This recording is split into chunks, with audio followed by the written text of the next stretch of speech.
अस्सलाम वालेकुम students, class के 5 subject English B. This is our lecture number 13। आज के लेक्चर में हम प्रेजेंट परफेक्ट टेंस करेंगे। इसके अलावा लेटर करेंगे, letter to friend congratulating on success in exams. अपने लेक्चर की तरफ बढ़ते हैं। सबसे पहले है प्रेजेंट परफेक्ट टेंस। इसकी रिकग्निशन क्या होती है? देयर कम्स, चुका है, चुकी है, चुके हैं at the end of Urdu sentences.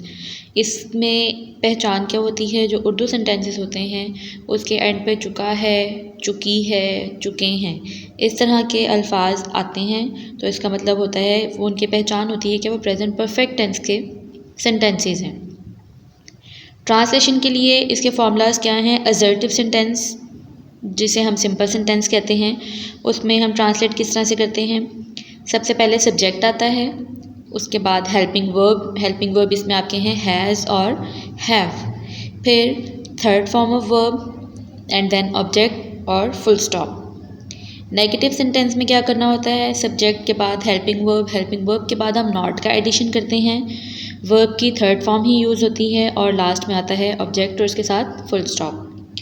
फिर है इंटरोगेटिव में सबसे पहले आपका हेल्पिंग वर्ब आता है, हैज़ और हैव अकॉर्डिंग टू सब्जेक्ट। अगर आपका सब्जेक्ट सिंगुलर है तो उसके लिए आप हैज़ लगाएंगे, अगर आपका सब्जेक्ट प्लूरल है तो आप उसके लिए हैव लगाएंगे।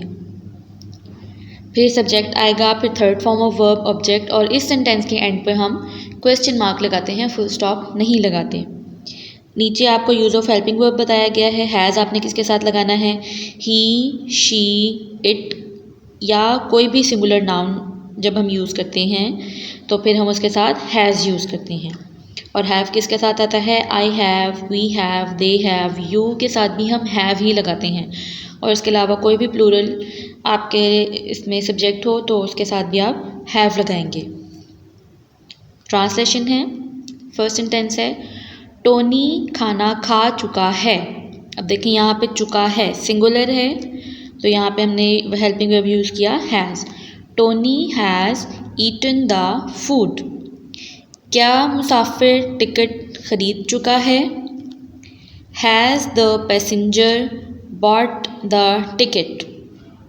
मुसाफिर सिंगुलर था इसलिए हमने हेल्पिंग वर्ब हैज़ यूज़ किया, और क्योंकि यहाँ पे क्या का लफ्ज़ इस्तेमाल हुआ है इसका मतलब ये इंटरोगेटिव है, सवालिया जुमला है, इसलिए यहाँ पे हेल्पिंग वर्ब स्टार्ट में आएगा। सारा ख़त नहीं लिख चुकी है, यहाँ पे नहीं का इस्तेमाल हुआ है, नेगेटिव सेंटेंस है। Sara has not written the letter. उसने सवाल हल कर लिया है। अब यहाँ पे चुका का लफ्ज़ इस्तेमाल नहीं हुआ, लेकिन ये भी प्रेजेंट परफेक्ट टेंस का ही सेंटेंस है। इसकी एक और पहचान भी होती है कि हम अगर चुका नहीं लफ्ज़ इस्तेमाल हुआ होता तो सेंटेंस के एंड पे अलिफ बड़िए छोटिए के साथ है का इस्तेमाल होता है, या अलिफ छोटिए बड़िए भी सिर्फ इस्तेमाल हो सकता है। He has solved the sum. क्या तुम ख़त लिख चुके हो? Have you written the letter? हम खेल नहीं चुके। अब यहाँ पे देखें हैं का लफ्ज़ नहीं इस्तेमाल हुआ, है का लफ्ज़ नहीं इस्तेमाल हुआ, लेकिन यहाँ पे पता चल रहा है कि ये परफेक्ट टेंस है, प्रेजेंट परफेक्ट टेंस है। हम खेल नहीं चुके, वी हैव नॉट प्लेड। क्या वो जिम जा चुके हैं? Have they gone to gym?